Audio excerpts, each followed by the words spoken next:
बोले भक्तवत्सल भगवान की, श्रीमद् भागवत महापुराण की, वेद व्यास भगवान की, सद्गुरुदेव भगवान की, श्री सुखदेव जी महाराज की, श्री परीक्षित जी महाराज की, क्षेत्र ग्राम के देवी देवताओं की, प्रेम से बोलो गंगा मैया की, यमुना मैया की, काशी विश्वनाथ भगवान की, उत्तराखंड धाम की, ओम नमः पार्वती पतये हर हर महादेव।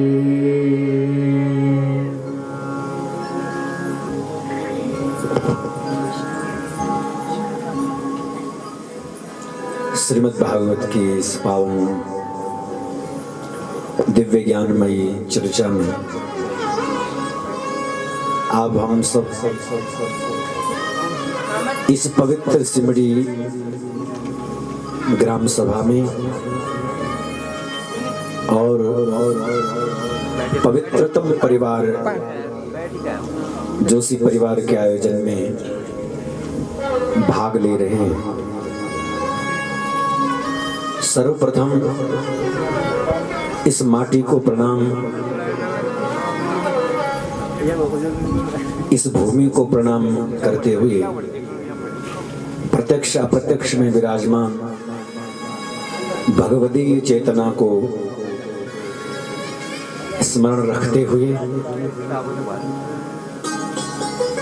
विराजमान श्रद्धेय आचार्य वृंद, विप्रचरण व आप सभी भगवत चरणानुरागी श्रोताओं को व्यासपीठ से प्रणाम। हम सबका बड़ा सौभाग्य है कि इस पवित्र वैशाख के शुक्ल पक्ष में भागवती सुधा सरिता का अवगाहन करने के लिए उद्यत हुए और जिन पुण्यात्माओं के निमित्त हम यहाँ इस भागवती दिव्य ज्ञानमयी संहिता में अवगाहन कर रहे हैं, वे निश्चित ही अत्यंत पुनीत आत्मा थे। तभी तो उनके निमित्त बैठ करके और सबका कल्याण जिसमें निहित है, ऐसी कथा हमें प्राप्त हो रही है। ऐसे वंदनीय दिवंगत आत्मा स्वर्गीय श्री महानंद जोशी जी, स्वर्गीय श्रीमती माहेश्वरी देवी जी एवं समस्त पितरों के उद्धार के लिए ये भागवत की कथा गंगा यहाँ पर प्रवाहित होने जा रही है।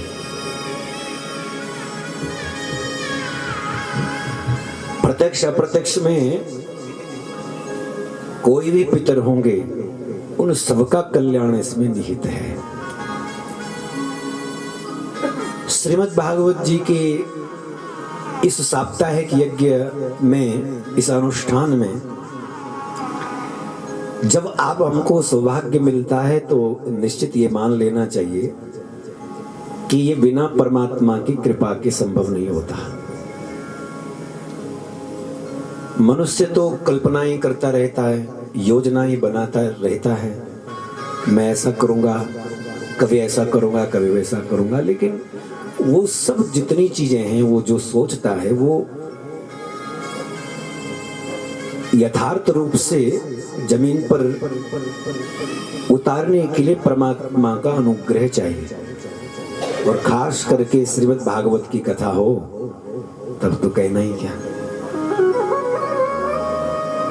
इसलिए अब 7 दिन तक आपके घर में भागवतोत्सव शुरू हो गया। 7 दिन तक श्रीमद् भागवत स्वयं में उत्सव है। विवाह आदि का जो उत्सव होता है वो तो 1-2 दिन ही चलता है, जितने भी उत्सव आप हमारी दुनिया में जो हम मनाते हैं वो एक आध दिन 2-3 दिन के होते हैं, लेकिन श्रीमद् भागवत रूपी उत्सव ये तो 7 दिन पर्यंत चलने वाला उत्सव है और सात्विकता को बढ़ाने वाला उत्सव है, मन को पवित्र करने वाला उत्सव है।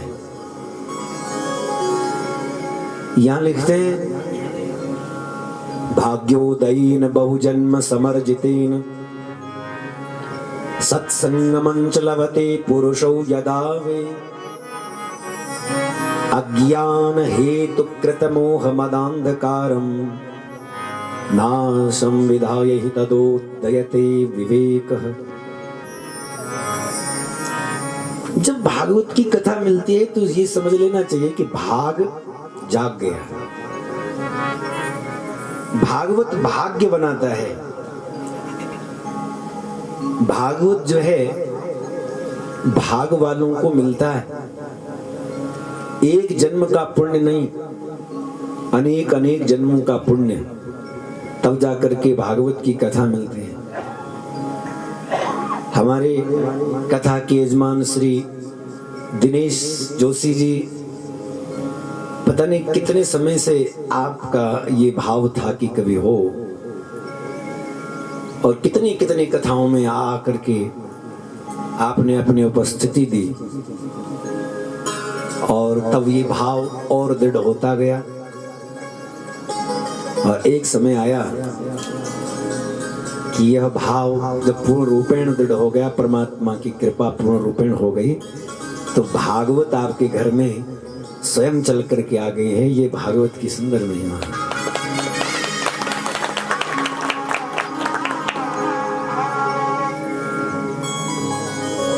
जन्मांतरे भवेत पुण्यम तदा भागवतम लभेत। एक जन्म नहीं कहते, अनेक अनेक जन्मों का पुण्य है। जब व्यक्ति का जागृत होता है तब जाके कहीं भागवत की कथा मिलती है। अब थोड़ा समझें, भागवत की कथा का आयोजक बनना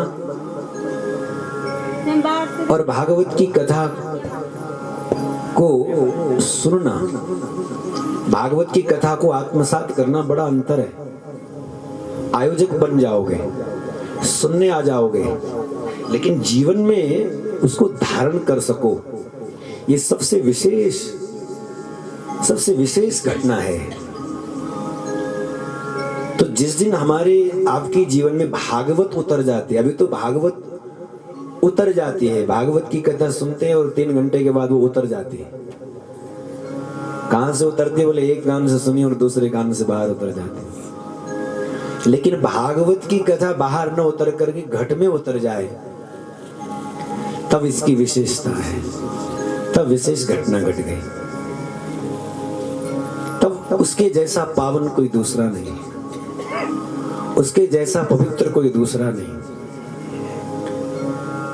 श्रीमद् भागवत जी की इस पावन चर्चा में सबसे पहले महात्म्य का वर्णन किया गया। और महात्म्य में प्रवेश करें तो एक बात और निवेदित करूं, श्रीमद् भागवत केवल वर्तमान पीढ़ी के पुण्य से मिला है ऐसा नहीं है। आपके पूर्वजों का पुण्य, माँ का पुण्य, पिता का पुण्य, दादा दादी का पुण्य, ये कहीं ना कहीं जब इकट्ठा होता है तब जाकर के भागवत की ऐसी सुंदर रचना होती है और हम दत्तचित्त होकर के इसमें तन मन धन से सेवा करते हैं। श्रीमद् भागवत की कथा में तन भी देना पड़ता है और धन कोई जरूरी तो नहीं। जिनको जो आयोजक है उनको तो देना, उनको तो लगाना ही पड़ेगा, क्योंकि बिना दिए तो ये टेंट नहीं लगेगा, बिना कुछ दिए ये माइक नहीं लग सकता। किसी भी चीज की व्यवस्था को करना हो तो धन तो चाहिए, लेकिन अन्यों की बात को कोई ऐसा कोई जरूरी नहीं है। तन दो और दूसरी चीज मन दो। कई लोग तन तो देते हैं लेकिन मन नहीं दे पाते। मन भागता रहता है, मन डोलता रहता है। और यह जो श्रीमद् भागवत की कथा है, यह मन को सजाने की कथा है। यहां लिखते हैं एतस्माद् परम किंचन मनः शुद्धेन विद्यते। एतस्माद् परम किंचन, इसके समान कोई दूसरा मन को पवित्र करने का कोई साधन नहीं।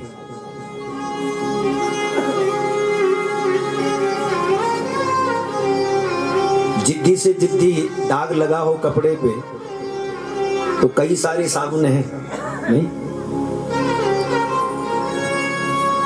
आपको ऐड मिल जाते हैं, जिद्दी से जिद्दी दाग को क्षण भर में निकाल फेंके, ऐसा ऐड आता है। कपड़े पर दाग लगा है जिद्दी तो संसार के साबुन से आप उसको धो डालते हैं, लेकिन मन पर जो दाग लगा है उसकी कोई चिंता नहीं कर रहा।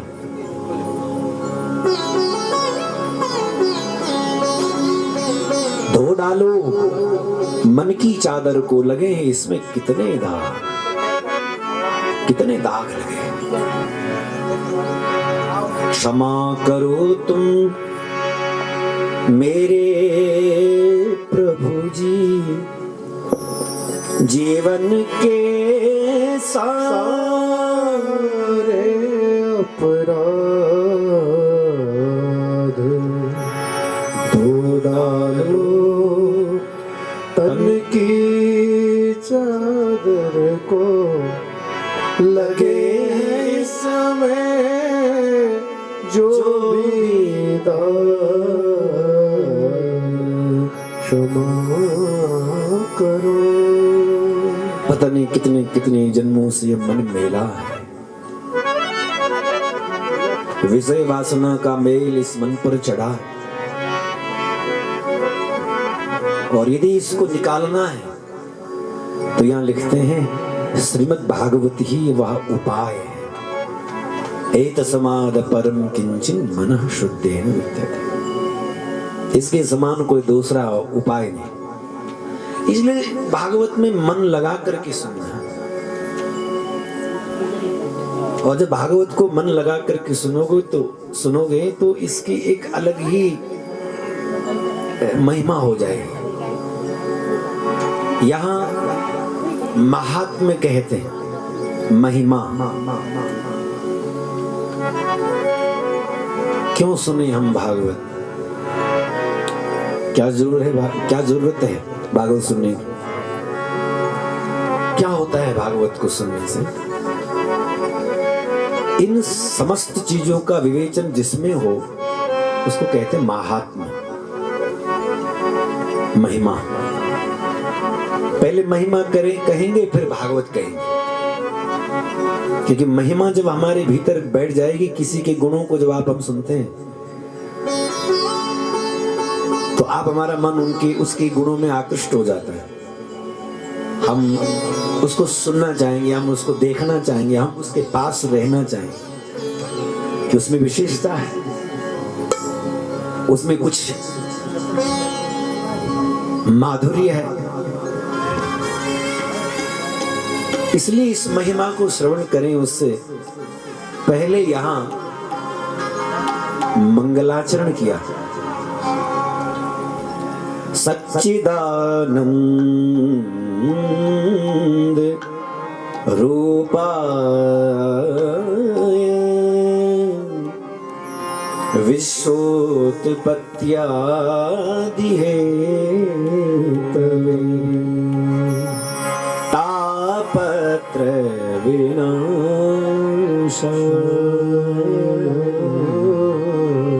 श्री कृष्णाय वयं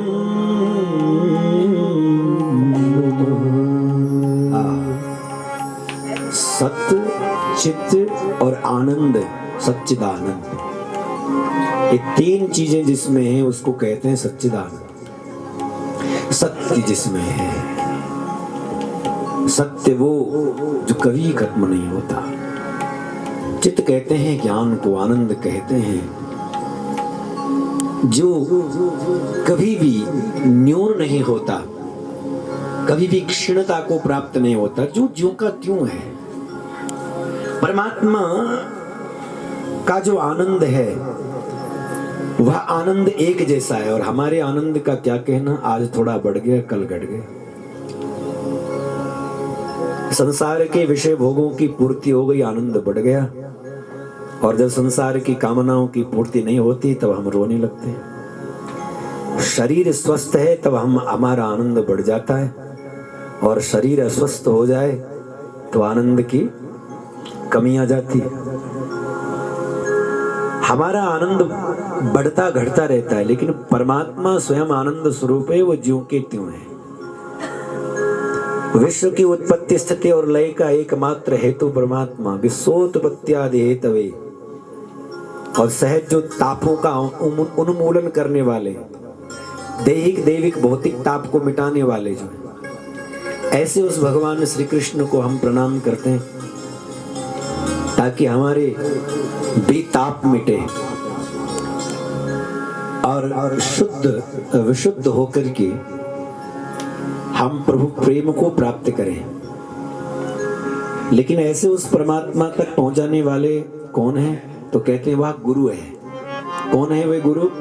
तो दूसरे श्लोक में उन गुरु की महिमा का वर्णन किया। यम प्रव्रजन्तमनुपैतमपैत कृत्यम द्वैपायनो विरह कातर्या जुहाव पुत्रेति तन्मयतया तरवो विनेदु तं सर्वभूत हृदयं मुनिमानतोऽस्मि। जो 12 वर्ष, कोई 16 वर्ष भी कहते हैं, माँ के गर्भ में रहे, बताइए यहां 9 महीने आफत आ जाए, आप हम माँ के गर्भ में 9 महीने रहे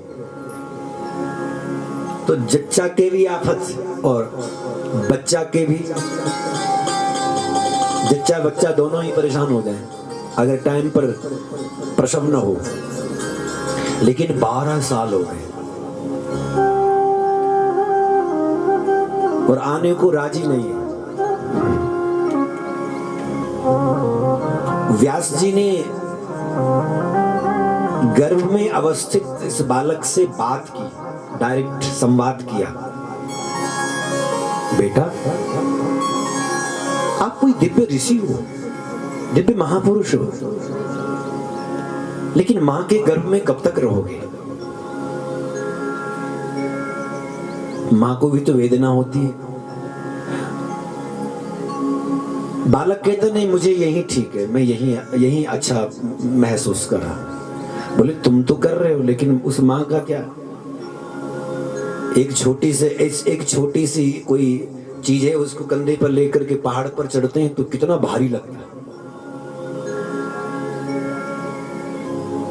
एक छोटा सा कपड़ा भी कंधे पर हो तो उस कंधे पर रखे हुए कपड़े से भी बड़ी थकान महसूस होती है पहाड़ में। तो सोचो वो माँ जो तुमको धारण करके रख रही है, उसको कितनी वेदना हो रही हो कि वो पलट नहीं पाती है, बैठ नहीं पाती है, ठीक से वो घर का काम नहीं कर पाती है, रास्ता ठीक से चल नहीं पाती है, उसकी चाल बहुत मंदी हो जाती है।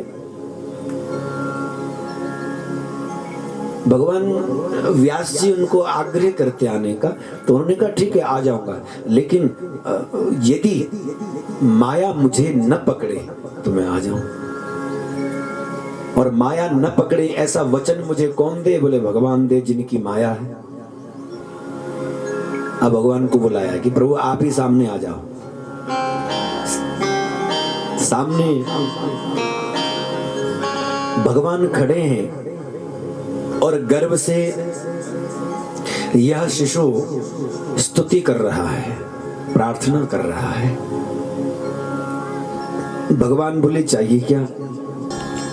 इसलिए महापुरुष लोग कहते हैं चाह गई चिंता मिटी मनवा वे परवाह। ये चाह रुलाती है। भगवान बोले फिर भी, बोले एक काम करो कि प्रभु ये जो चाह जगाने वाली आपकी माया है, इस माया को आप अपने कंट्रोल में रखो। इसका कोई भी जादू मुझ पर न चले, इस माया का कोई भी षड्यंत्र मुझ पर न चले। ये काला जादू करती है ये माया। और कई लोग कहते हैं कि नहीं नहीं, हमको कोई माया का कोई बंधन नहीं, और सबसे ज्यादा बंधन उन्हीं को होता है। भगवान ने बोला अच्छा ठीक है, मेरा वचन है कि माया तुम्हें नहीं छूएगी। फिर क्या था? माया नहीं छुएगी सुनते ही बाहर आने के लिए राजी हुए, लेकिन उससे पूर्व भगवान ने इनका नामकरण कर लिया। व्यास भगवान का हाथ पकड़ करके कहने लगे, व्यास जी, व्यासस्त्वदीय तनया शुक्रवन् मनोज्ञम् ब्रूते वचो भवतु तत् शुक एव नाम। ये बहुत मीठा बोलता है, शुक की तरह बोलता है। व्यासस्त्वदीय तनयः, तुम्हारा जो तनय है, तुम्हारा जो बच्चा है, ये बहुत मीठा बोलता है। शुकवन मनोज्ञम, शुक की तरह बोलता है। शुक कैसा बोलता है? मीठा। शुकम मिष्टम वदति। तोता जब बोलता है तो बहुत मीठा बोलता है। शुकम मिष्टम वदति।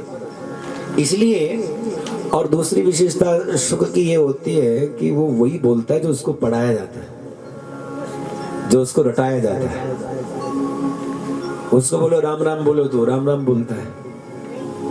किसी साधु के आश्रम में अगर तोता है तो राम राम ही बोलेगा, क्योंकि ये वही सुन रहा है। और किसी बधिक के यहाँ तोता पड़ा होगा तो वहां तो वो केवल एक ही चीज सीखेगा, काटो, पकड़ो, मारो, वहां वही सीखेगा। तो ये इस सुख ने ठीक वैसे ही मेरी स्तुति करी है जैसे वेद करते हैं। वेद जिस भाव से मेरे विषय में व्याख्यान करते हैं, ये ठीक वैसे ही व्याख्यान कर रहा है। इसलिए शुकवन मनोज्ञम, इसलिए इसका नाम शुकदेव होगा। शुक एव नाम। बोली श्री शुकदेव जी महाराज की। जिसको शुकदेव मिल जाएगा उसको सुख मिल जाएगा। अब सुखदेव तो नहीं मिल सकता, सुखदेव जी का ग्रंथ मिल सकता है। इसलिए गीता प्रेस में श्रीमद् भागवत को हिंदी में एक ग्रंथ निकाला उन्होंने, श्रीमद् भागवत का ही, और उसका नाम सुख सागर रखा। कोई सुख सागर कहते, कोई सुख सागर कहते। यानी कि ये सुखदेव, सबसे बड़ा डर क्या है? मृत्यु ही तो है। जो एक छोटी सी चींटी से लेकर के ब्रह्मा पर्यंत सब तक सबको है। ब्रह्मा को भी मरने का भय, ब्रह्मा की भी आयु है 100 वर्ष। ये बात हो रही कि हम 100 वर्ष जी नहीं रहे, लेकिन 100 वर्ष दिए है परमात्मा। तो संसार भय को मिटाने वाली कथा है ये भागवत की कथा।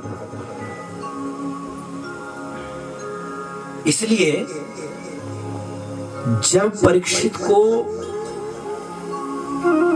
श्री सुखदेव जी कथा सुना रहे थे तो देवता लोग स्वर्ग का अमृत लेकर के आए, और स्वर्ग का अमृत लेकर के परीक्षित के सामने रखा। सुखदेव जी को प्रणाम भी किया। शुकम नत्वा वदन सर्वई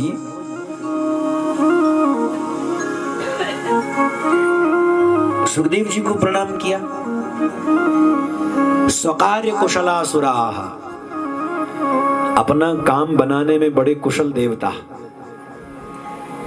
अपना काम जिसको निकालना होता है वो सबको राम राम करता रहता है, बार बार पांव छुएगा कि बाबूजी, भैया जी, चाचा जी, ताऊ जी, किसी को भी कुछ बोल दे। और देवताओं में ये सबसे बड़ा,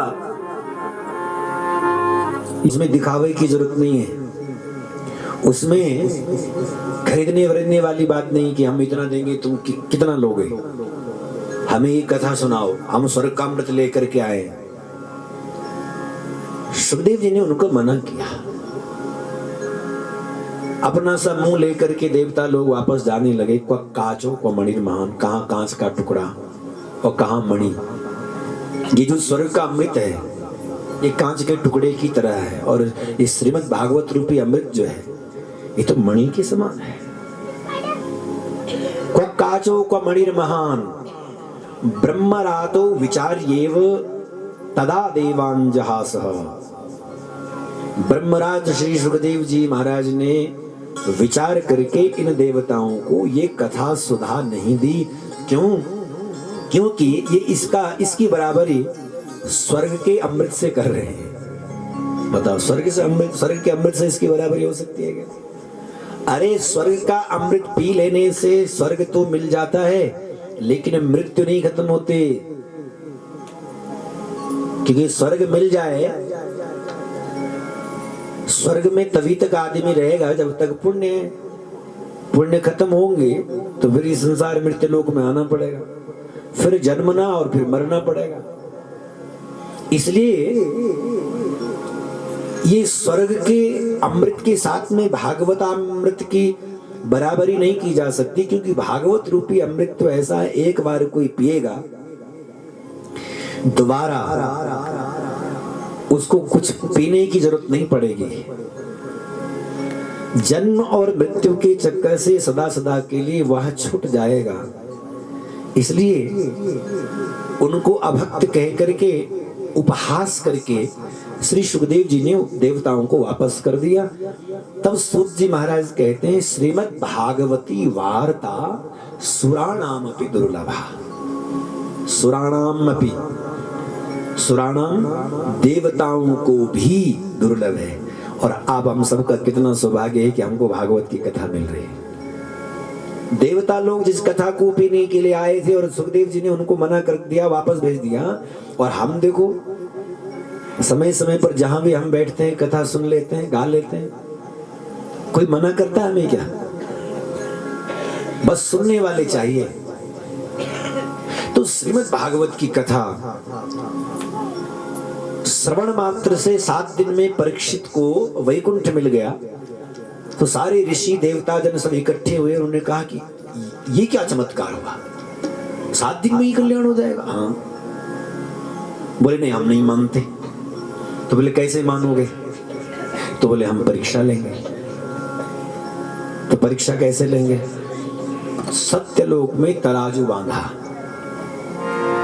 सत्यलोके तुलाम बद्ध्वा और तौलयत साधनान्यजः।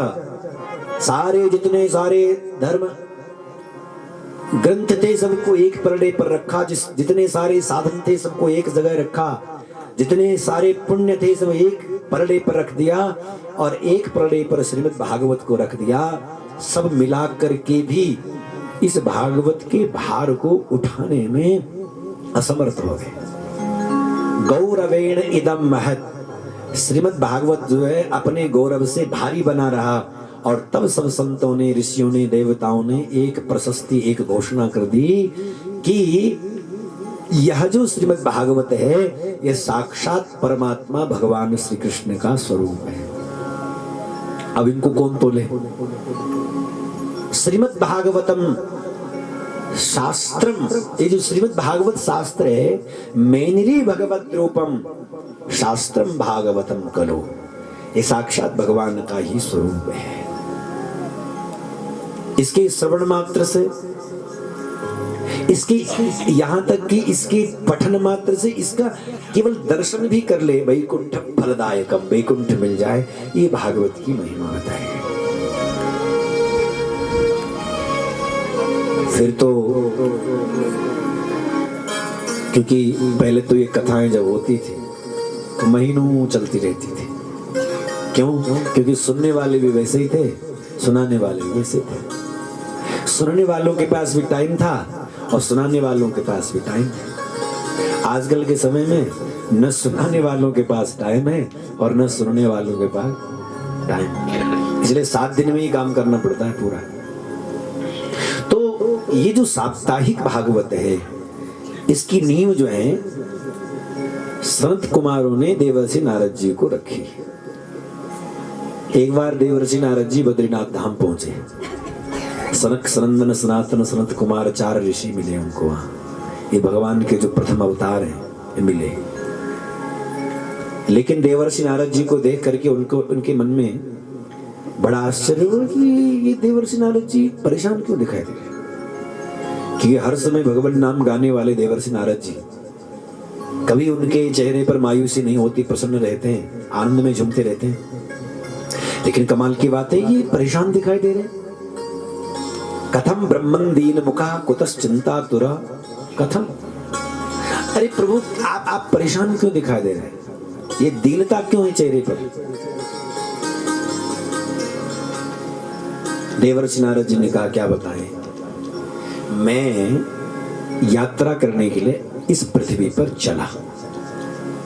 ये पृथ्वी क्या है? यात्रा का स्थान है। पृथ्वी स्वयं में तीर्थ है। ये भारत भूमि तीर्थ है, इसके पग पग पर तीर्थ है। अहम तो पृथ्वीं यातो ज्ञात्वा सर्वोत्तमामिति पुष्करञ्च प्रयागञ्च काशीं गोदावरीं तथा।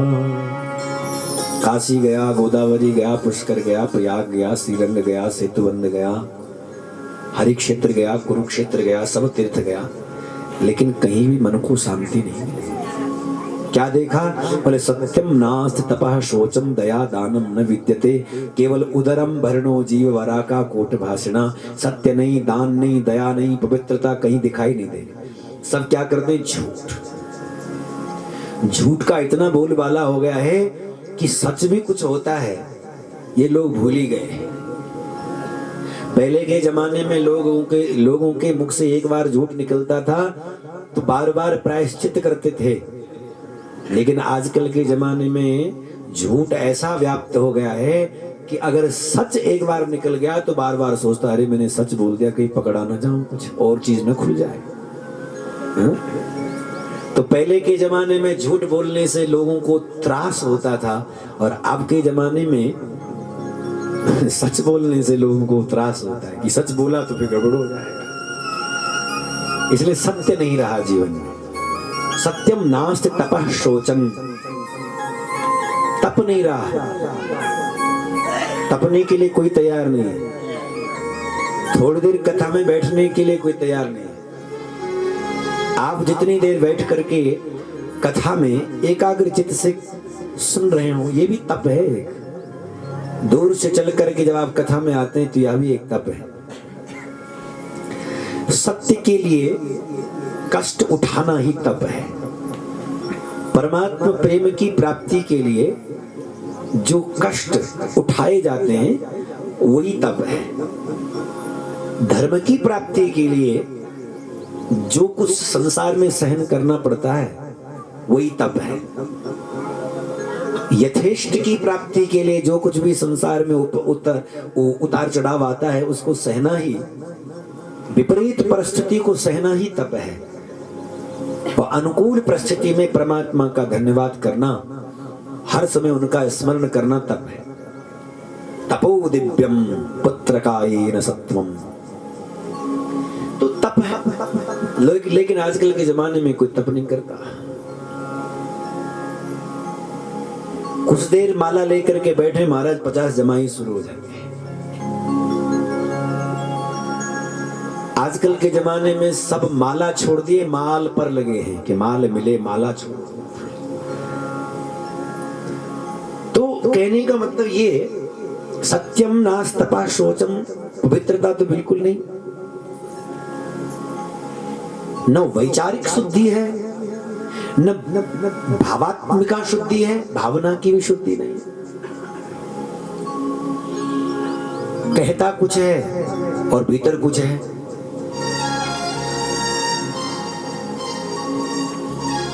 बहुत कुछ अंदर कपट चल रहा होता है और बाहर वाणी में इतना माधुर्य छलकाता है,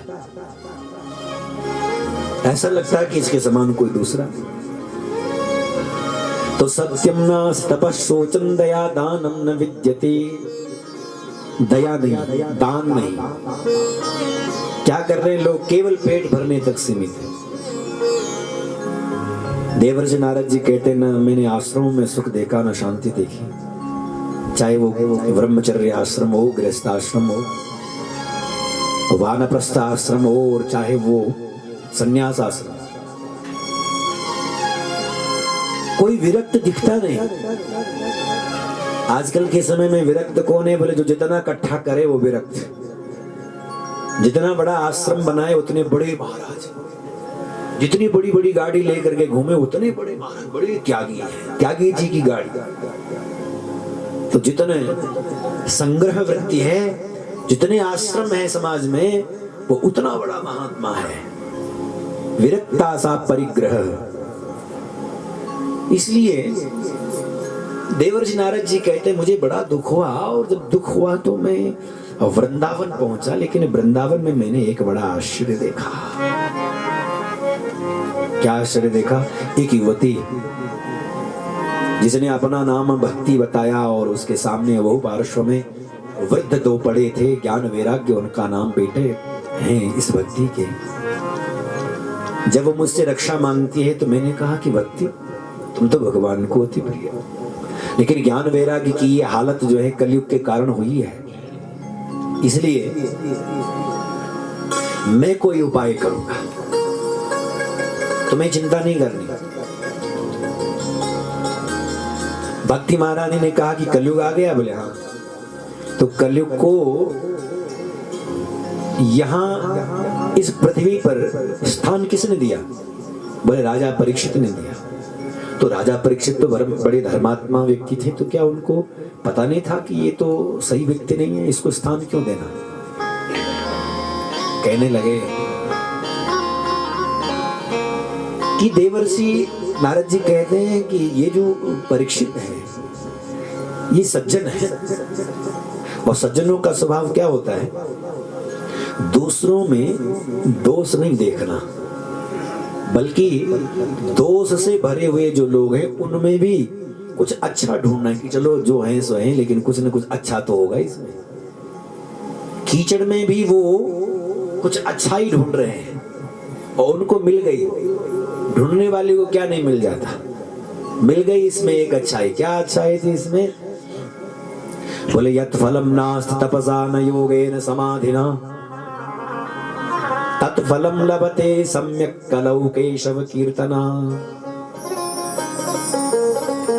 यत् फलम नास्ति तपसा, जो फल तपस्या से नहीं मिलता, न योगेन समाधिना, न योग से न समाधि से प्राप्त होता है, वह फल केवल कलिकाल में भगवान के नाम संकीर्तन से प्राप्त हो जाता है। ये विशेषता है इसकी। और जब ये विशेषता है तो इसलिए इसको स्थान दे दिया। भले भैया इस कलिकाल में कोई भजन करने वाला तो होगा नहीं, कोई बैठ करके आसन लगाए, इसलिए चलते फिरते जैसे भगवान नाम गाएगा कल्याण हो जाएगा इस कलिकाल में, इसलिए इसको स्थान दिया। इसलिए परीक्षित राजा ने इस कलयुग को जगह दी।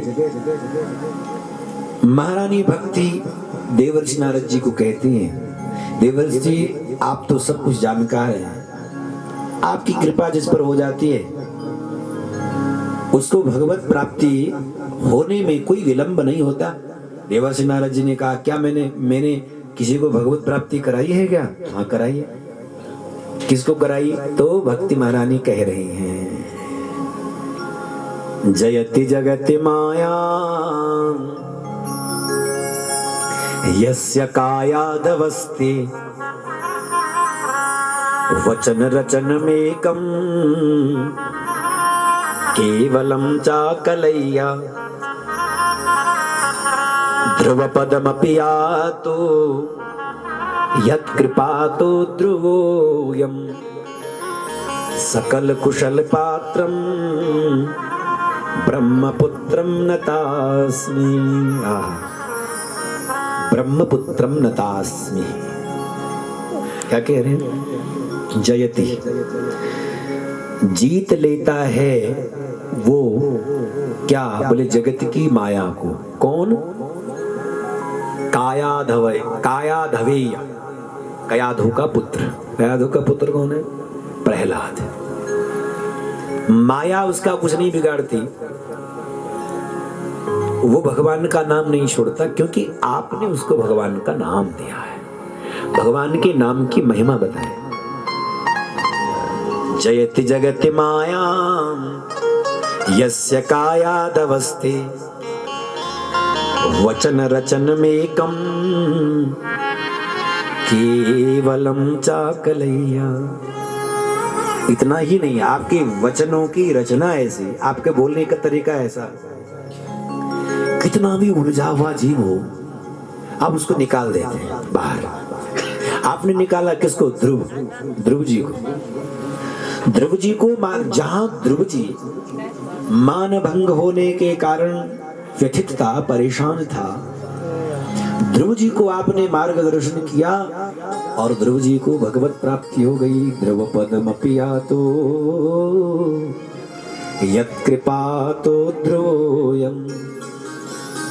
आपकी कृपा अखंड पद देती है ध्रुव को।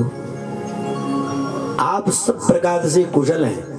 सकल कुशल पात्रम ब्रह्मपुत्रम नतास्मि। हे ब्रह्मपुत्र, ब्रह्मा जी के पुत्र, आपको हम प्रणाम करते हैं। अब आप हमारी भी पीड़ा को हर लीजिए। देवर्षि नारद जी बड़ी दयालु संत हैं।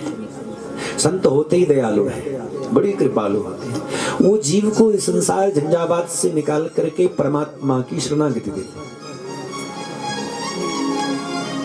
देवर्षि नारद जी ने कहा कि भक्ति महारानी तुम बेकार ही परेशान हो रही हो। क्यों? त्वं तु भक्ति प्रिया तस्य सततं प्राणतोऽधिका त्वयाहूतस्तु भगवान् याति नीचगृहेष्वपि। आप हे भक्ति महारानी, आप भगवान को बहुत प्रिय हो। कितनी प्रिय हो पता है? भगवान हमेशा आपके पीछे पीछे डोलते रहते हैं, आपके पीछे पीछे चलते रहते हैं, आपसे बहुत प्यार करते हैं परमात्मा। अच्छा हाँ, और जब आप किसी नीच के घर में भी चली जाओ ना, तो भगवान वहां भी नहीं छोड़ते, वहां भी तुम्हारे पीछे पीछे आ जाते हैं। और उस नीच व्यक्ति को भी क्या बना देते हैं? भक्त बना देते हैं। याति नीच गृहेष्वपि। नीच के घर में भी आप भक्ति महारानी जब जाती हो तो भगवान वहीं पीछे आते हैं और उसका घर भी पवित्र हो जाता है, घट भी पवित्र हो जाता है। इसलिए वृथा खेदयसि बाले आहु चिंता तुरा कथम। तुम्हें बेकार ही चिंता हो रही है, क्योंकि चिंता वो लोग करते हैं जो चिंतन भूल गए हैं। भगवान श्री कृष्ण के चरण कमलों का जो स्मरण करते हैं, उनके जीवन में कभी दुख रहता ही नहीं, उनके हृदय में दुख कभी टिकता ही नहीं है। श्री कृष्ण चरणाम भोजम स्मर दुखम गमिष्यति। भगवान श्री कृष्ण के चरण कमलों का तुम हृदय में अगर ध्यान करोगे तो दुख तुम्हारे भीतर टिकने वाला नहीं है, दुख चला जाएगा। दुख आता है, लेकिन रखा क्या है तुमने संसार में, इस हृदय में। अगर तुमने इस हृदय में परमात्मा को रखा है तो दुख आएगा चला जाएगा, आपको पता भी नहीं चलेगा। और जब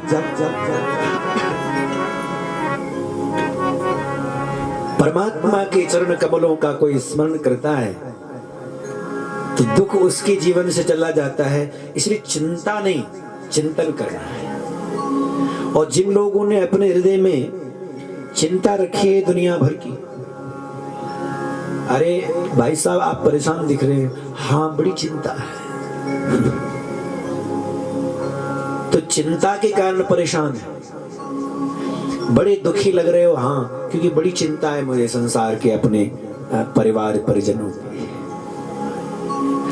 जो चिंता नहीं चिंतन करे, क्योंकि आपके पास में चिंता करने से क्या होगा, चिंतन करते हुए उस समय भगवान का स्मरण करते हुए जब हम अपने कर्तव्य कर्म का पालन करते हैं तो फिर उस समय आपको समबल मिलता है, बड़ा उत्साह मिलता है और दुख को आप पूर्ण रूपेण पीछे छोड़ करके आप आनंद की यात्रा करनी शुरू कर देते। आप उस विपत्ति को पीछे छोड़ देते, आप आगे बढ़ जाते, आपको पता भी नहीं चलता। इसलिए भक्ति महारानी इस संसार में ब्रह्म संबंध यदि कोई कराने वाली है कलिकाल के अंदर में, तो भक्ति ही है। ब्रह्म सायुज्य कारिणी कलौ तो केवला भक्ति ब्रह्म सायुज्य कारिणी, भगवान का संबंध कराने वाले। इसलिए मैं तुम्हारे ज्ञान वैराग्य को भी जगाऊंगा और तुमको भी जन जन में स्थापित करूंगा, क्योंकि सबके हृदय में भक्ति होनी चाहिए भाई। क्योंकि जब भक्ति होगी तभी सबके जीवन में आनंद रहेगा, परमात्मा उनको मिले रहेगा। अब तो भक्ति महारानी बड़ी प्रसन्न हो गई, क्योंकि देवर्षि नारद जी ने प्रण कर लिया ज्ञान वैराग्य को जगाने का, भक्ति को स्थापित करने का। लेकिन जब ज्ञान वैराग्य को जगाने लगे नहीं जागे, वेद वेदांत का पाठ, गीता उपनिषद आदि का पाठ उनको सुनाने लगे नहीं जागे। और जब नहीं जागे तो देवर्षि नारद जी को चिंता बनी और वही चिंता चिंतन में परिवर्तित हो गई, प्रभु अब क्या करूं। उसी समय आकाशवाणी हुई, देवर्षि सत्कर्म करो। सत्कर्म क्या है वो सत्कर्म? बोले संतों से पूछ लो। और संतों को पूछने लगे, लेकिन कोई भी बताने में समर्थ जब नहीं हुए तो बद्रीनाथ धाम में पहुंचे और संत कुमार वहां मिले। तब संत कुमारों ने कहा, अरे हम बताते हैं वह सत्कर्म क्या है। सत्कर्म सोचको नूनम ज्ञान यज्ञ स्मृतो बुधे श्रीमद्भागवतालाप सतुगीत शुकादिवी सतुगीत शुकादिवी। बड़ी सुंदर महिमा। सत्कर्म ही भागवत है भाई। शुक आदि ने इसको गाया है, इसलिए ये सत्कर्म को। बोले कहाँ करना चाहिए, कितने दिन करना चाहिए? बोले ये 7 दिन करना चाहिए। कहाँ? बोले गंगा द्वार समीपे तटमानंद नामकम, गंगा के द्वार पर चलो, हरिद्वार में। तो बद्रीनाथ धाम से देवर्षि नारद जी संत कुमारों को लेकर के हरिद्वार में आए और जो वृंदावन में भक्ति ज्ञान वैराग्य थे उनको आवाहन किया, बुलाया। संत महात्मा ऋषि मुनिजन सब अपने आप आने लगे, क्योंकि जब कथा वाला मामला था तो कोई भी अपने आप को रोक नहीं पाया, क्योंकि भगवान की कथा हो रही तो सब दौड़ने लगे। कथा का प्रेम ही ऐसा है, कोई पीछे रह नहीं सकता। भृगुर वशिष्ठ वनश्च गौतमो मेधातिथि दैवल देव रातो, भृगु आदि सारे महात्मा लोग दौड़ दौड़ करके कथा सुनने के लिए आने लगे। और जैसे ही संत कुमार लोग कथा सुनाने के लिए सामने उद्यत थे, देवर्षि नारद जी ने कहा क्या है भागवत की महिमा? तो कहने लगे सदा से श्रीमद् भागवती कथा यस्या श्रवण मात्रेण हरिश्चित्तम समाश्रयेत्। सदा सदा जो भागवत की कथा को सुनते हैं उनके हृदय में परमात्मा सदा सदा के लिए विराजमान हो जाते हैं, कभी जाते नहीं उनके हृदय से। हमेशा भागवत की कथा सुनो। धिक्कार है उन मनुष्यों को कि जिन्होंने चोला तो मानव का लिया है लेकिन भगवान की कथा में कानों को नहीं लगाया। इन कानों को भगवान की कथा में लगाए, उनके समान कोई पावन नहीं, उनके समान कोई पुण्यात्मा नहीं। सुखदेव जी, सूत जी महाराज कहते हैं, शौनकाद ऋषियों को सनत कुमारों ने भागवत की कथा को कहने का जब निर्णय किया, देवर्षि नारद जी ने पूछा कि भागवत की कथा से कौन लोग पवित्र होते हैं, जरा बताओ तो। के विशुद्ध्यं थी, हमें भी तो पता चले कि कौन कौन लोग पवित्र होते हैं इस भागवत की कथा से। तो किस किस कैटेगरी के लोग पवित्र होते हैं वो भी बताया। ये मानवा पाप कृतस्तु सर्वदा सदा दुराचाररता विमार्गगा क्रोधाग्निदग्धा कुटिलाश्च कामिना सप्ताह यज्ञेन कलो पुनन्ति ते। ये मानवा पाप कृतस्तु सर्वदा, जिस मनुष्य ने सर्वदा पाप किया, हमेशा पाप ही किया, उसको कई लोगों ने समझाया भी कि ये काम मत करो क्योंकि ये पाप है, तो वो कहता नहीं नहीं यही पुण्य है। पाप को ही इसने पुण्य मान करके किया, ऐसा दुराचारी व्यक्ति, ऐसा कुमार्गगामी व्यक्ति, सदा दुराचार रता विमार्गगा क्रोधाग्निदग्धा कुटिलाश्च कामिना, क्रोध रूपी अग्नि से जलता रहा, स्वयं को भी जलाए सबको जलाए। क्रोध बहुत अच्छा थोड़ी, कई लोग इतना क्रोध करते हैं कि अपना विवेक खो देते हैं। क्रोधाग्नि हमारे चित्त को जला करके समाप्त कर देती है। क्रोधात् भवति सम्मोहा, सम्मोहात् स्मृति विभ्रमः, स्मृति भ्रंशात् बुद्धिनाशो, बुद्धिनाशात् प्रणश्यति। जो लोग अति क्रोध करते हैं उनकी बुद्धि नष्ट हो जाती है, इसलिए क्रोध नहीं करना। जिस समय क्रोध आए विवेक पूर्वक उस समय वो विचार करना, क्रोध करने जैसा ये क्षण है या नहीं। थोड़ी देर क्रोध जब आए तो उसको, उस घड़ी को टालना सीखो। जब क्रोध का क्षण आए तो उस समय को निकालना सीखो, थोड़ी देर में सब नॉर्मल हो जाए। धुंधली तो बहुत परेशान लग रही है, बोले क्या बताएं, एक दिन तेरे जीजाजी कहीं से फल ले आए और फल ला करके बोले कि संतान हो जाएगी, खा लेंगे तो, लेकिन मैंने नहीं खाया, गौ को खिला दिया। लेकिन अब क्या जवाब दूंगी मैं अपने पतिदेव को?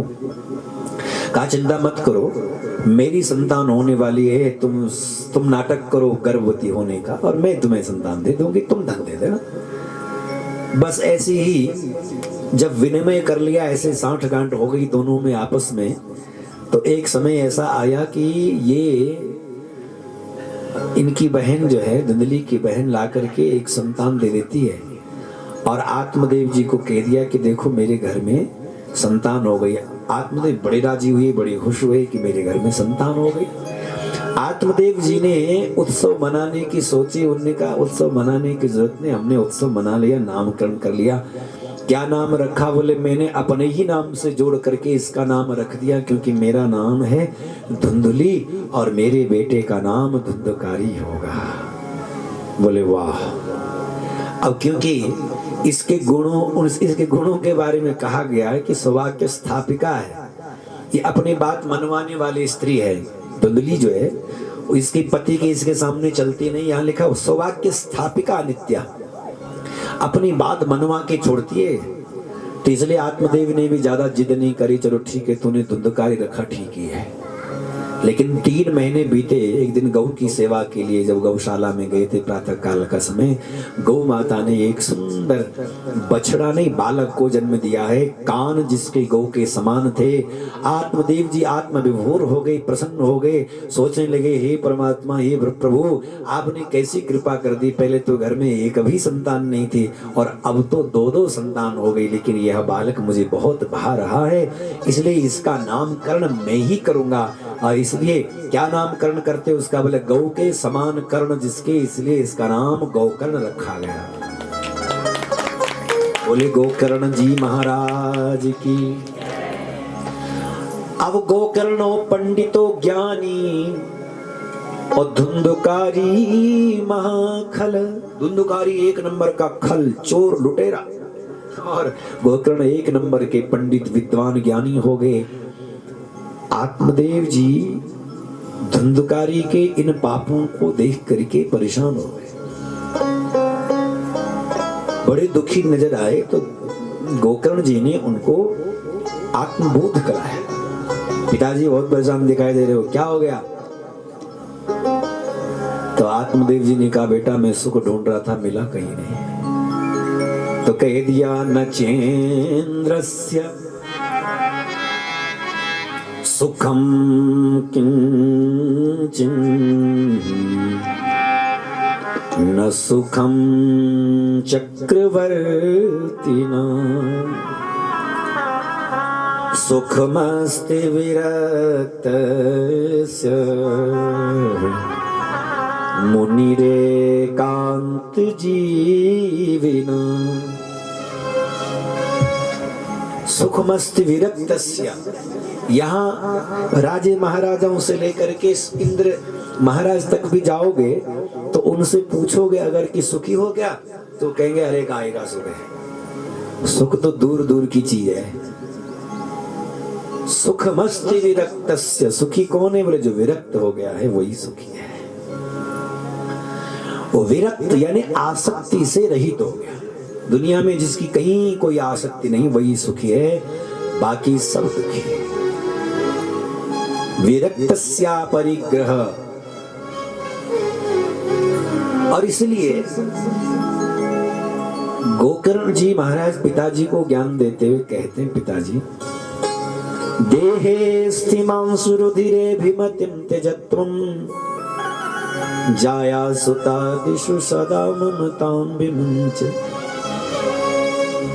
पश्यानिशं जगदिदं क्षणभङ्गिनिष्ठं वैराग्य रागरसिको भवभक्तिनिष्ठ। पिताजी देह में जब तक फंसे रहेंगे तब तक मैं और मेरा कभी नहीं जाएगा। मैं मेरे की जेवरी गलबंध्यों संसार और दास मलूका क्यों बंधे जाको राम नाम आधार। ये जेवर है संसार में, मैं और मेरा। हमने भी कस करके बांध रखा है गले में। मैं मेरे की जेवरी और गलबंध्यो संसार। कहीं पर हम कहते हैं मैं और कहीं कह रहे हैं ये मेरा ये मेरा ये मेरा। अहमता और ममता ही जीव को बांधती है।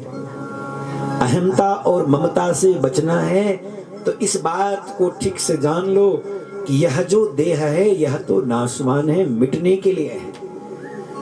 हमेशा ये रहता नहीं है। आज जैसा है कल वैसा नहीं रहेगा, कल जैसा परसों वैसा नहीं रहेगा। समय समय पर यह बदलता रहता है। इसलिए देहेस्तिमांसुरुधिरे विमतिं त्यजत्वम्। क्या देखें इस संसार को नाशवान समझें। क्या है ये संसार? नाशवान, एक न एक दिन मिट जाना। भगवान महादेव मां पार्वती को कहते हैं क्या? उमा कहूं मैं अनुभव अपना, सत्य हरि भजन जगत सब सपना। उमा कहूं मैं अनुभव अपना, सत्य हरि भजन जगत सब सपना। सत्य हरि भजन जगत सब सपना। सत्य हरि भजन जगत सब सपना। तो ये संसार सपना है, ये भगवान शिव जी कह सकते हैं। हमको तो आसरी लगता है, हमको तो ये संसार के सिवाय कोई दूसरा सत्य लगता ही नहीं है।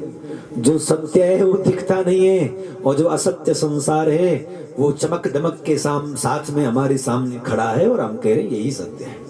लेकिन इस असत्य संसार को समझने के लिए शिव की आंख चाहिए, शिव का अनुभव चाहिए, शिवत्व की प्राप्ति होनी चाहिए, तब जाकर के ये संसार जगत सपना लगेगा, वरना तब तक तो ये सच ही लगता है। धर्मं भजस्व सततं त्यज लोक धर्मान् सेवस्व साधु पुरुषान् च हि काम तृष्णाम् अन्यस्य दोष गुण चिंतनमाशु मुक्त्वा सेवा कथा रसमहो नितराम पिबत्तम। देखो कितनी सुंदर बात। धर्मं भजस्व सततम, और लोक धर्म का त्याग करके परम धर्म भगवान श्री कृष्ण की भक्ति करते रहो भाई। त्यज लोक धर्मान, और क्या करें? सेवस्व साधु पुरुषान, महापुरुषों की सेवा करो, किसी कामना से नहीं, किसी इच्छा वासना से नहीं, जही काम तृष्णाम, और न किसी दूसरे के दोष को देखना है न गुणों को गिनना। अन्यस्य दोष गुण चिंतन माश मुक्त्वा, तो करना क्या? बोले दो चीज करो, सेवा कथा रस महो नितराम पिबत्तम। सेवा करी जाओ और भगवान की कथा सुनी जाओ। अब तो धुंधली ने भी जाकर के एक कुएं में छलांग लगा दी, क्योंकि इस धुंधकारी के ताप से वो तप रहे थे। और उसके बाद में गोकर्ण जी महाराज वो तीर्थ यात्रा करने के लिए निकल पड़े। उनका न कोई मित्र है न कोई शत्रु है, न वेरी न बांधवो तत्र, उनका कोई वेरी नहीं, कोई मित्र नहीं। और वो तुरंत उसी समय तीर्थ यात्रा करने के लिए निकल पड़ते हैं। धुंधकारी अकेला घर में हो गया, अब तो कोई रोकने वाला नहीं, कोई किसी प्रकार का टोकने वाला नहीं, अब तो जो मर्जी आई वही करता है। पाप, इतने पाप के पूछो मत, अति अति कर दी पाप की। 5-5 गणिकाओं को घर ले आया, वेश्याओं को घर ले आया। एक दिन इन्हीं गणिकाओं ने जब धन देखा, इसने बहुत राजघराने से चोरी करके लाया, बोले बढ़िया हो गया, चोरी करके धन तो बहुत लाया है, कहीं हम इसके साथ रहे तो कहीं राजा के सैनिक पकड़ न ले, इसलिए एक काम करते, धन लेकर के यहाँ से निकल जाते। बोले ऐसे कैसे निकलेंगे, ये छोड़ेगा नहीं, बोले हम पहले इसको समाप्त करते हैं। और उसी समय उन्होंने सबने मिलकर के प्यार प्यार में इसको बांध दिया। और जब इसके प्राण नहीं निकलने लगे तब इसके मुख में तप्तांगार समूहाश्च, जलते हुए कोयले मुख में डालने लगे। और तब वो तड़पने लगा, मुख से आवाज निकलती नहीं थी, मुख जलने लगा।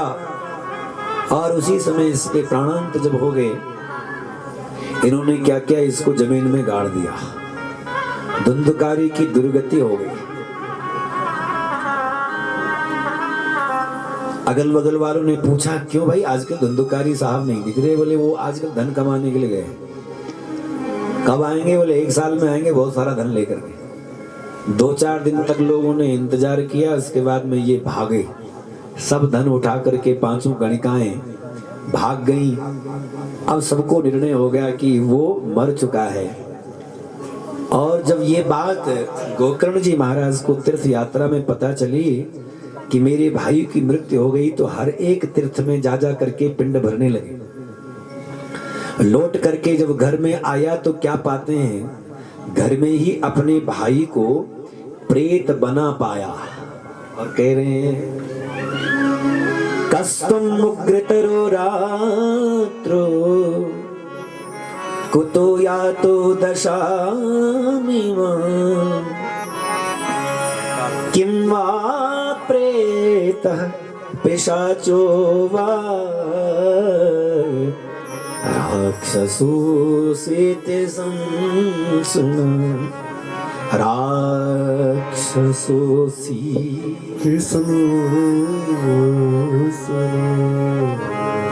कौन है भाई तू?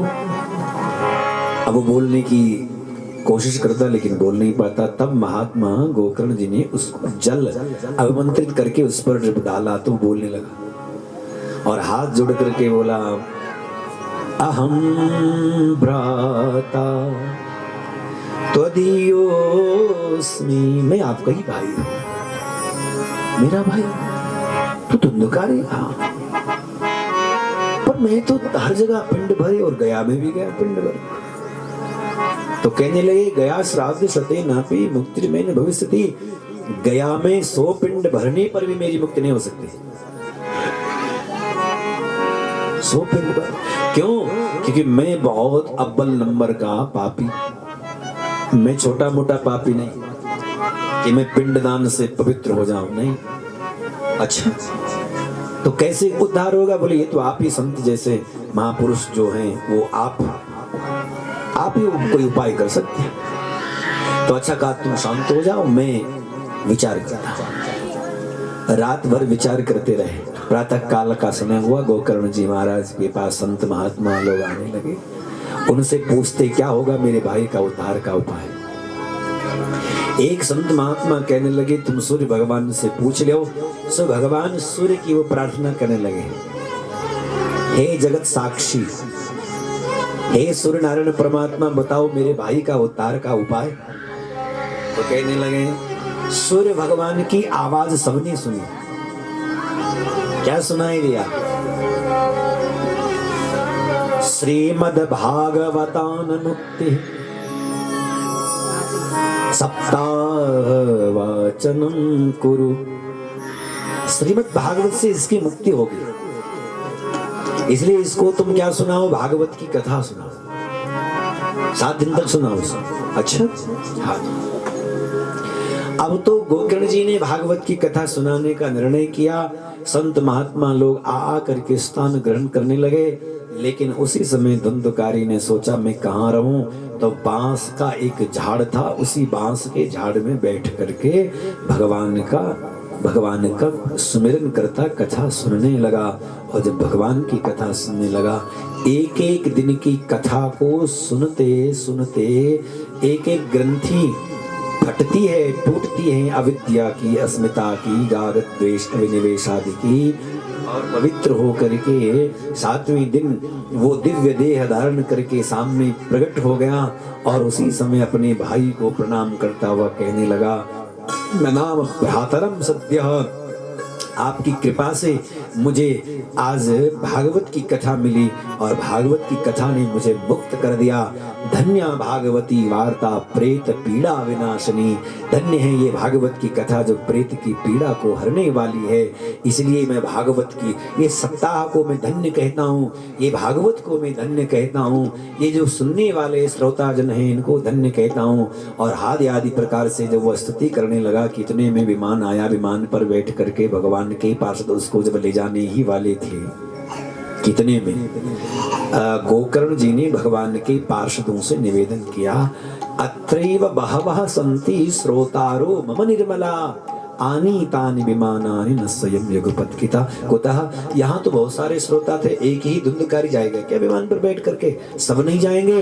बोले सब जाते तो, लेकिन सुना नहीं सबने ठीक से।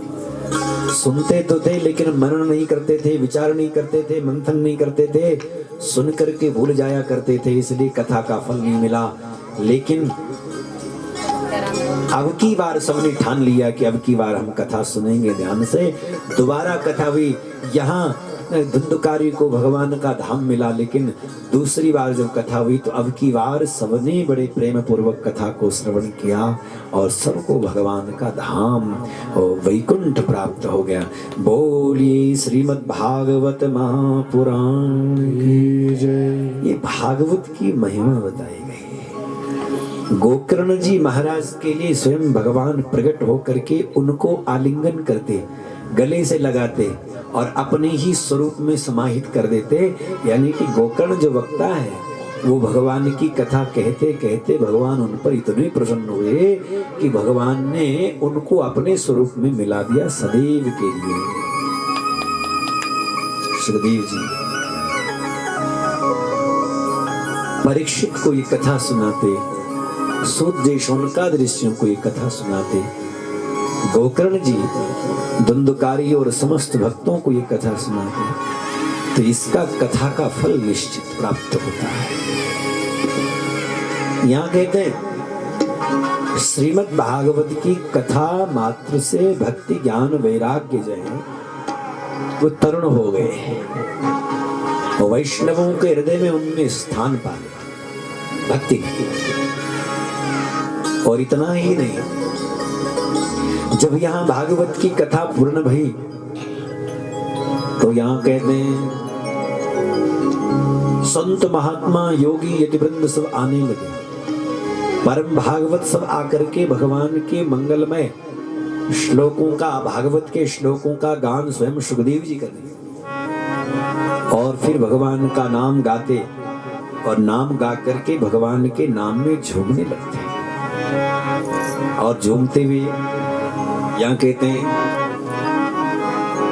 निगम कल्पतरोर गलितम फलम शुक मुखाद मृतद्रव संयुतम पिबत भागवतम रसमालयम मुहुरहो रसिका भुवि भावुका। भावुक होकर के जो भागवत की कथा को सुनते हैं, सुखदेव जी कहते हैं उनको भागवत का यथार्थ रस प्राप्त होता है। धर्म प्रवज्जत कैतवोत्र परमो निर्मत्सराणां सतां वेद्यं वास्तवमत्र वस्तु शिवदं तापत्रयोन्मूलनम्। श्रीमद्भागवते महामुनिकृते किं वा परीरीश्वरः सद्यो हृद्यवरुध्यते त्रिकृतिभिः शुश्रूषुभिः तत्क्षणात्। केवल श्रवण मात्र से भगवान जो हैं हृदय में आ जाते हैं। यहाँ तो प्रहलाद जी आकर के प्रहलादस तालधारी ताल देने लगे, उद्धव जी कांस बजाने लगे। प्रहलादस तालधारी तरलगतया चोद्धव कांसधारी वीणाधारी सुररसे। देवर्षि नारद जी वीणा बजाने लगे। वीणाधारी सुररसे स्वर कुशलतया राग करता अर्जुनो भूत। और अर्जुन जो है राग में भगवान का नाम गाने लगे। राग करता अर्जुनो भूत। इंद्रो वादी मृदंगम जय जय सुकरा। इंद्र तो वो तो मृदंग बजाने लगे। इंद्रो वादी मृदंगम जय जय सुकरा कीर्तने ते कुमारा। जो कुमार लोग हैं वो कीर्तन करने लगे। जय हो की ध्वनि श्री सुखदेव जी बीच बीच में करने लगे। कीर्तने ते कुमारा यत्राग्रे भाव वक्ता सरस रचनया व्यासपुत्रो बभूवा। अरे महाराज कहाँ तक वर्णन करें, यहाँ तो भगवान की सुर लहरी में ऐसे सब डोलने लगे कि किसी को भी देह का भान रहा ही नहीं। श्री कृष्ण गोविंद हरि मुरारी हे नाथ नारायण वासुदेव।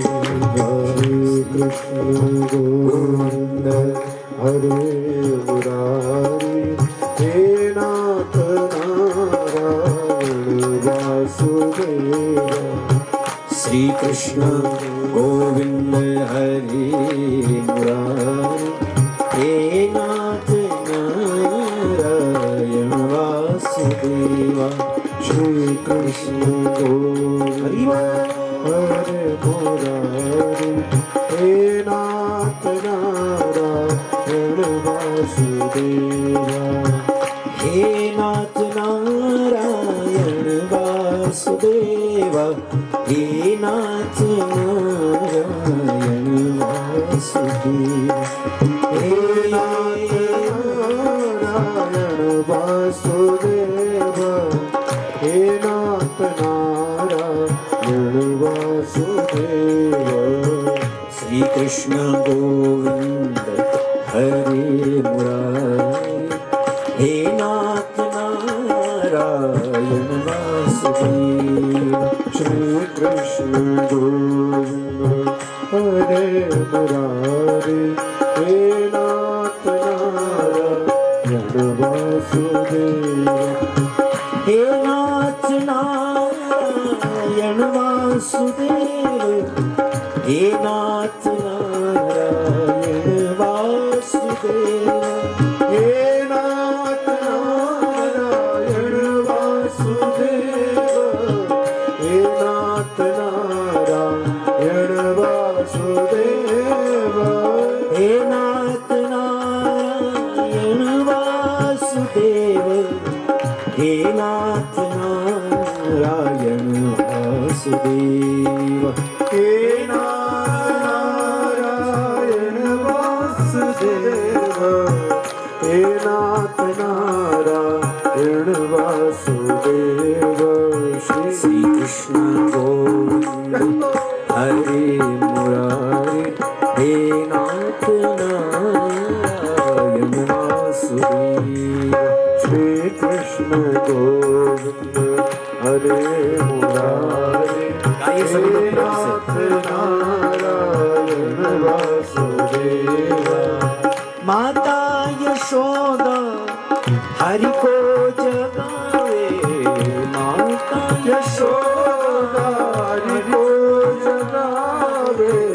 जागो उठो मोहन नींद खोलो, जागो उठो मोहन नींद खोलो, द्वारे कड़े गोप बुला रहे हैं, द्वारे कड़े गोप बुला रहे हैं, गोविंद दामोदर माधवे, ओ गोविंद दामोदर माधवे।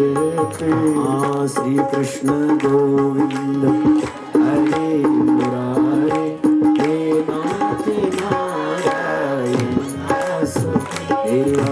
श्री कृष्ण गोविंद हरे मुरारी, हे नाथ नारायण वासुदेव। गोपी दही छाछ पिलो रही है, गोपी दही छाछ पिलो रही है, मीठा करे शब्द बड़ा मतानी, मीठा करे शब्द बड़ा मतानी, गाती मतानी संग नारी सारी, गाती मतानी संग नारी सारी।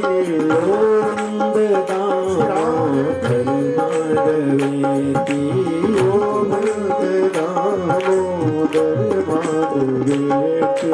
श्री कृष्ण गोविंद हरे मुरारे, हे नाथ नारायण वासुदेव।